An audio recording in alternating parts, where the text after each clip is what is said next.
A band that started with little It was tough, man. I mean, kind of like, squatting.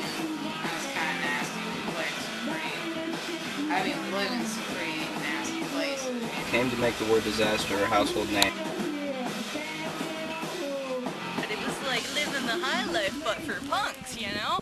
And I was the president of the fan club. Actually, I was the only member of the fan club. Yeah, that was about it. Adrian hated me. Who were the disasters?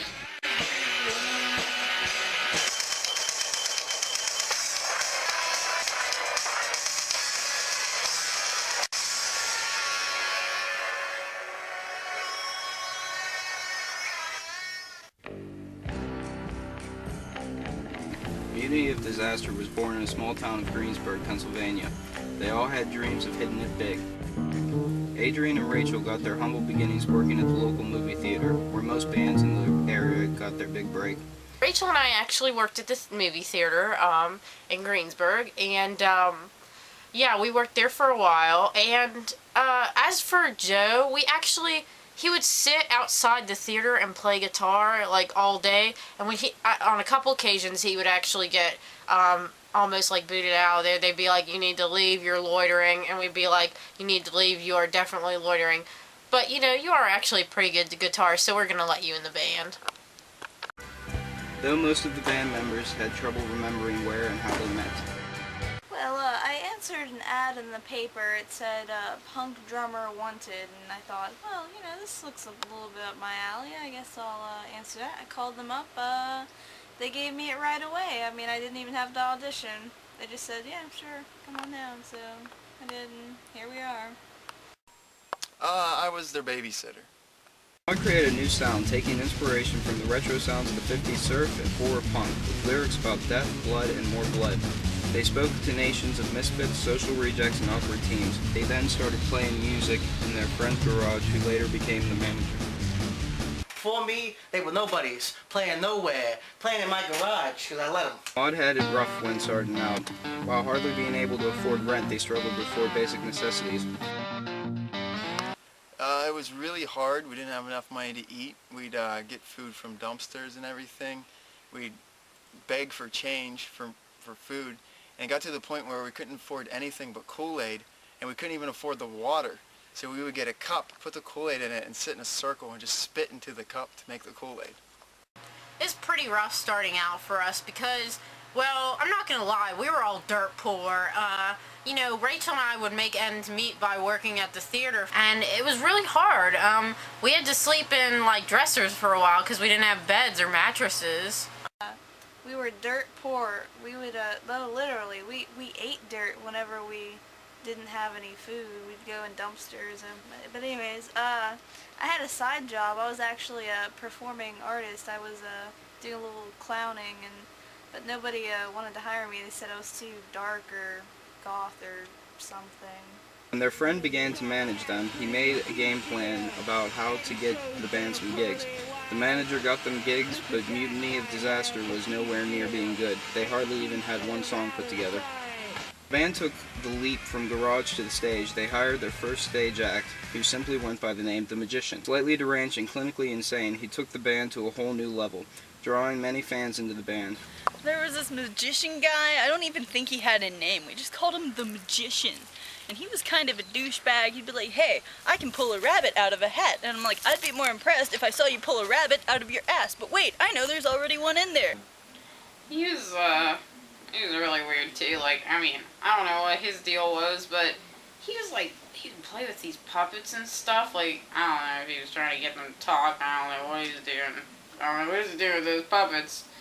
But, and then he would, like, play card tricks and stuff. I didn't really, pay attention to that, at all. But, I don't know, it was a little weird. He was like our first performing act. I didn't like him I didn't like most of the people, but he was just very, like, crazy. Like, he would do all his, like, acts, and they'd always go wrong, and I'm like, you're making us lose money because your acts are so crappy, and people are gonna think we're a crappy band because you're doing these crappy acts. The band made the decision to get a roadie as well, a decision they would soon regret. All he would do is sit around, and we'd tell him to do stuff, and he wouldn't do anything. He always asked to play my drum set for some reason. He'd always say, "Can I play your drums?" "Oh, I know how to play drums." But I would never, ever, ever let him touch them. Our first roadie, was actually, I guess our manager hired him, so I had nothing to do with that. The magician's magic tricks failed, leaving fans disappointed at the shows. This left Mutiny of Disaster to contemplate his meaning to the band. Once the magic had died, it was time for him to leave the band. Terrible. He was doing 10-cent card tricks that he learned from watching TV. It was always Queen of Diamonds. Always. Never could get it right. Kept giving me 2s, 3s, gave me an 11. Kept the jokers in the pack. He was a joker. Along with the magician, they soon abandoned their first roadie as well. Maud was again left with the struggle of touring and still having a very little audience. So again they began to search for a new stage act and a new roadie. They then found Queequeg, a man whose origins are not known but was thought to be dropped off in Western Australia, where he then lived among the Aboriginals, and they raised him as their own. He was found by the Disasters sitting outside one of their shows at the local venue, only with a didgeridoo in his hand. How he came to America is not known.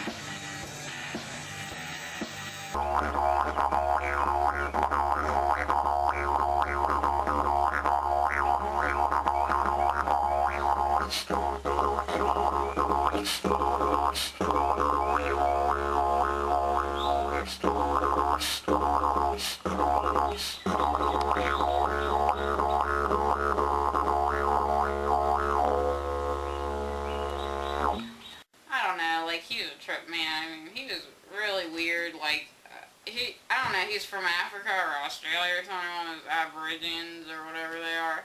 A couple of times he'd, like, poop on the tour bus, and I was just like, I don't know, like, it was kind of weird.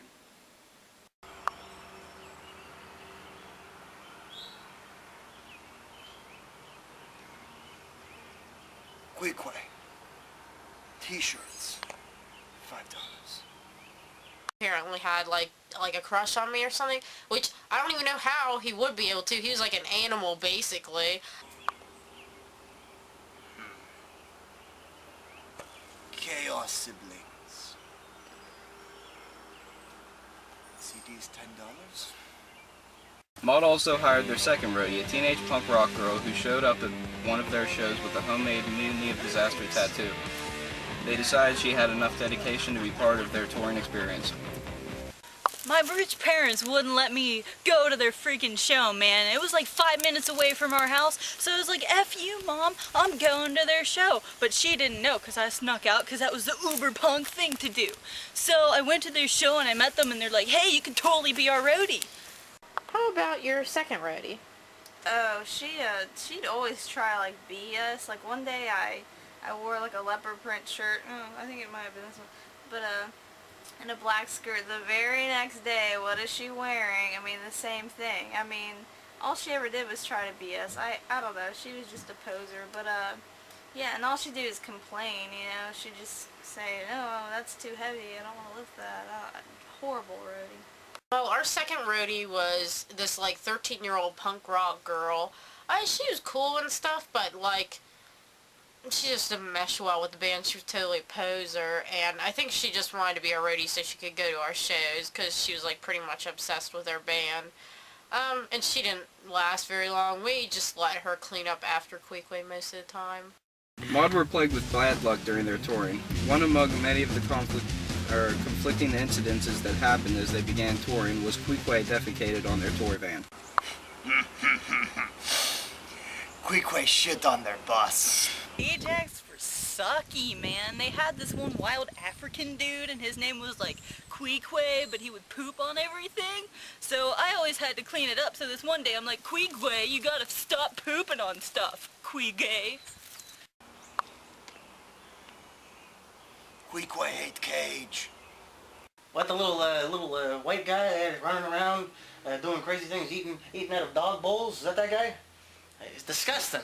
They said he was from Africa. I tell you what, I've never seen a white guy like that from Africa. I got a new band coming out of Africa. You know what it's called? Straight Out of Africa. It's all tribal music. They call it rap. Alright, so he was actually from Australia. Australia? Well, two things coming out of Australia. Mel Gibson and shit. And he wasn't Mel Gibson. The rough start proved not to last too long. The band started to reach fame as they had always dreamed. Playing sold-out shows, and they began to live the celebrity lifestyles. We got successful pretty quick. We got lots of money, more than we knew what to do with. I got a couple mansions, about 5 or 6 sports cars, a solid gold guitar, and a manatee skin coat, because I heard those are really hard to come by, and I've always wanted one. These girls were out there puking on stage. People don't want to see that. They're playing a Copa. That's Sinatra territory. You know how much Formica's in that place? Enough to fill a warehouse. These out there puking and spitting. I don't know who wanted to see this kind of stuff. They were wearing skirts so low. Hoo-hoos was hanging out for the whole world to see. Women were getting sick in the aisles. It was disgusting. Our manager finally got us a successful gig, and we actually started having some money come in. It was really nice. I bought a casino. I bought a house. I put a casino in the house. It was really nice, but the rest of the members were real angry because I wouldn't let them in the house. But finally, one day, Gabby came in and was on a drug rampage, and she started tearing the place up, and Adrian and Joe came in and they started, burning the house down. Adrian danced on the ashes. Well, I realized I could actually start having a good time. I went to the parties and I went to everything like that. That was a lot of fun, Hey, stop talking. I'm trying to do an interview, okay? Alright. I'm trying to do an interview, okay? Okay, so anyway, I'm sorry, I don't know why they were talking to me. Okay, so anyway, I was talking about, having a good time, and, I was doing the party thing. I met a lot of big people, I'm not gonna say names, but we had a fun time. I got into the good stuff, you know what I mean?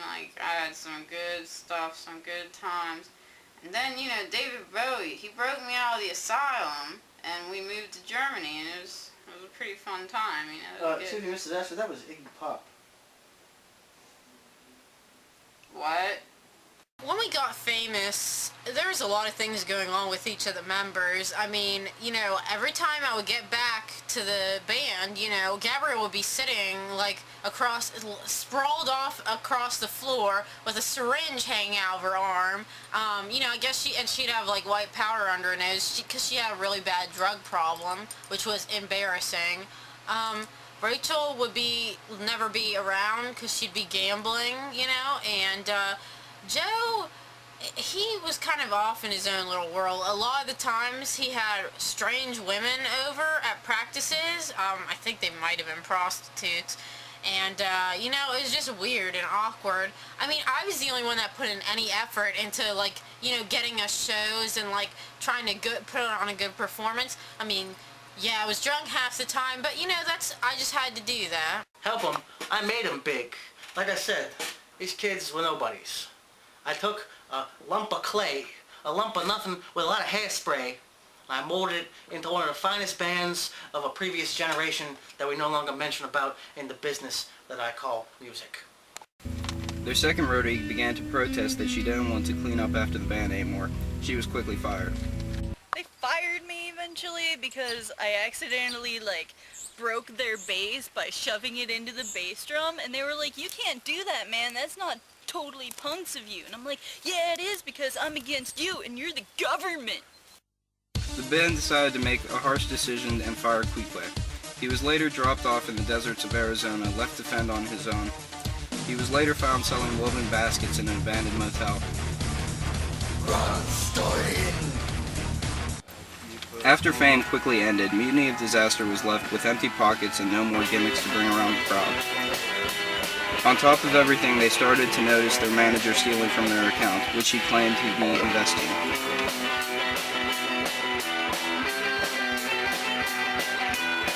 They made the decision to hire another roadie. This was a young man Adrian and Rachel had personally dealt with in the past, as he worked with them at the local movie theater.